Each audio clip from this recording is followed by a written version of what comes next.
Voice America Washington से news minute के साथ मैं हूं ताबिंदा ने।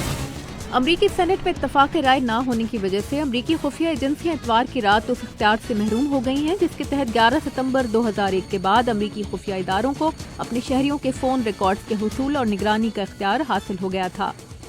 ईरान के एटमी प्रोग्राम पर बातचीत के लिए जनीवा में मौजूद अमरीकी वजीर खारजा जॉन कैरी को, जो साइकिल से गिरकर जख्मी हो गए थे, आज अमरीका के मैसाचुसेट्स जनरल हॉस्पिटल मुंतकिल किया जा रहा है। अमरीकी दफ्तर खारजा के मुताबिक उनकी हालत अब बेहतर है।